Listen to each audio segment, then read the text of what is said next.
Good morning. Before you start your day, let's take a few minutes and talk about faith. I'm going to take this even further. Let's talk about disappointment. When you have been waiting on God to bring something in your life, or to repair something in your life, or to give you an answer for something, and He just has not shown up. And I'm not talking about months, I'm talking about years. You've been waiting and waiting and waiting. You've been patient. And I'm going to tell you what brought this about. So this morning in my meditation time, I picked up my Kindle because it's time for me to start reading another book. And I was reading a sample of a book just to see if I wanted to read it. And the book is by Anne Hamilton. And she starts this book out talking about herself. I just picked a chapter out of the book, and it was about disappointment. And in this chapter, she was really talking about how long is it going to take God to answer her prayers about publishing her book. She had went through disappointment for 27 years trying to get her book published. And as she's writing the book, she's asking the reader, have you experienced the same thing? You've been praying to God for years for something, for a restored marriage, for a new marriage, for your finances to change, for your health. You've been praying and nothing shows up. So in this chapter, she goes on to talk about, she felt like she had a lack of faith during the time. So she tried to increase her faith. She thought she had a lack of motivation. So she tried to increase her motivation. She thought she had a lack of patience. So she tried to, increase her patience. She didn't think she had enough drive. So she tried to increase her drive, and her friends were praying over and everything. And then one day, after her friends had been praying over her, I think she decided to ask God a question. And the conversation with her and God started out with a laugh. She said God laughed at her. And she said, why are you laughing? She was like, I've been so patient on this journey. And God says, that's the problem. You've been too patient. And she was just like blown away with his response. And basically what God was telling her was that you've been operating in spiritual pride. You think you had all the answers. You felt like you wasn't patient enough. But God said you had enough patience a long time ago. I saw that. The problem with her was that she felt like she could do all of those things without God. And it put a blockage.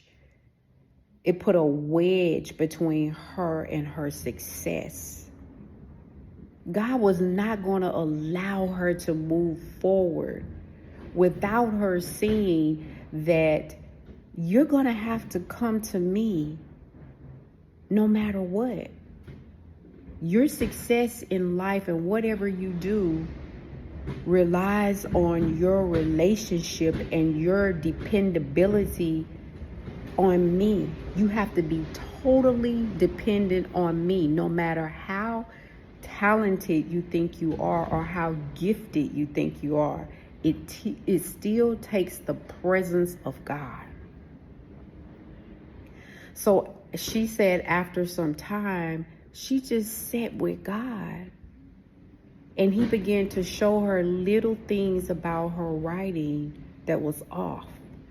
As talented as she was, she still needed that touch from God, His Spirit, to move her in the direction that she needs to go through. 27 years. And she had been trying to do this thing really on her own. See, in Luke chapter 24, verses 49, here is Jesus speaking with the disciples. And He tells them, don't go out and do anything yet. He says, and I myself will send upon you what my Father has promised, but you must wait in the city until the power from above comes down upon you. We can't do anything without the Holy Spirit. We must wait for the Holy Spirit to move in our lives. We don't know what we're doing. Sometimes we think we know what we're doing, but we don't. In 1 Corinthians chapter 2, verses 9 and 10, it says this: no eye has seen, no ear has heard, and no mind has imagined what God has prepared for those who love him. But it was to us that God revealed these things by his Spirit. For his Spirit searches out everything and shows us God's deep secret. It is the Holy Spirit that gives us the guidance, that wants to give you the guidance to show you how to get things done.